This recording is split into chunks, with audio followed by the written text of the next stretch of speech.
Now, before starting solving question G, we need to remember something. The types of sets. We have three types of sets. The first type is the null or the empty set, which is phi. Okay. The second type was like this one here, or any of the previous sets.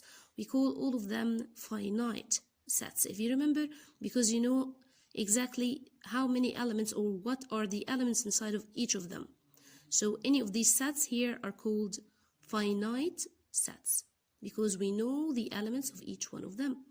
However, if you look at this set here, which ends with dots, it means it doesn't stop at 4. It keeps going on and on infinitely. So we call it an infinite set. So it could have 5 or 6 or 7 or 8, or we don't know what is the greatest number is, so it keeps going on without stopping. So this is an infinite set. Okay, it doesn't mean it stops at 4. No, it has more numbers. As this was cleared, now let's start solving question G. Again, here we have set of 1 and 7. We have two elements here are called 1 and 7, and this is a set, so we need to know if it's a subset or not a subset from this one. To be a subset, every element in the first should exist in the second. So let's see, do we have the element 1? Yes, we do. What about the element 7? We cannot see it right now, but we know that this is an infinite set, so it could have the number 7. So every element in the first exists in the second. So we say, what do you think? Yes, it's a subset.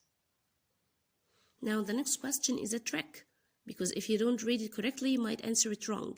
Because actually this is a set of, what do you think? No, not 1 and 3. This is not a comma. This is a decimal point. So this is the set of 1.3. So do we have an element here called 1.3?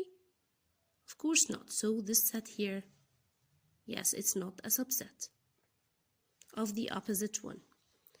Now, in such a question here, as you can see, all of the following questions actually are a two-steps questions. Why? Because you have to solve one of the sides before you answer here. So we have two questions. We need to find the intersection between the sets and then decide if 5 here, as you can see, 5 here is an element. So we need to decide if 5 belong or doesn't belong to the intersection, not to the first set. No, you need first to find the intersection between the two sets. Now here, the intersection again means the common elements.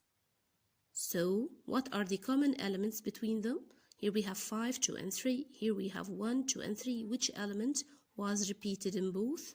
Obviously, it was 2 and 3, correct? So now, I'm searching for the 5 in the intersection set, which is the 2 and 3. Can you see any 5s in the set of 2 of 3? Or set of 2 and 3? No, of course not. So 5 doesn't belong. Again, you have to solve this part of the question before you decide if the set 8, it's a set. So we have to decide if it's a subset or not a subset of the set of even numbers. Okay, of course you can solve this one right away and think, is 8 an even number? Okay, if you don't remember, let's write them down as a list method. So the set of even numbers starts with, no, not 2, it starts with 0. 0 is the smallest even number, so it would be set of 0, 2, 4, 6, 8, and infinitely. It doesn't stop. Okay, so as you can see, we have the number 8 here. So set of 8 is subset of the even numbers. Again, before we decide if the element 2 belong or doesn't belong, we need to find the answer of this difference here. And let's remember what's the meaning of difference sign. It means what exists in the first but doesn't exist in the second. How do we use to solve this?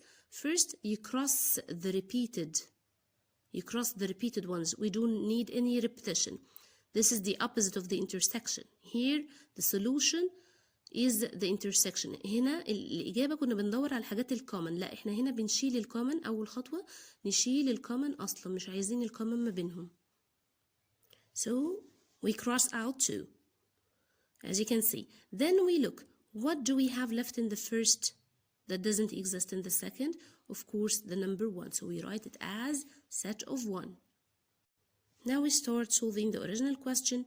Can we see any 2 in the solution? Do we have here the element 2 in the set of 1? Of course not, so 2 doesn't belong. Also, the last question here, we need to find first the union between these two sets. Then we decide whether the 4 or the set of 4 is a subset or not a subset from the solution. Again, the union means what? All of the elements of the first with all of the elements of the second without repetition. You cannot repeat any element. So when I take the elements of the first set, it will be 2, 4, and 6. Then we add the elements of the second, and we don't have anything repeated, so we write them all. Now we start searching for the 4, and as you can see, we have a 4 right here. So we say that set of 4 is subset of the set of 2, 4, 6, 1, 3, and 5.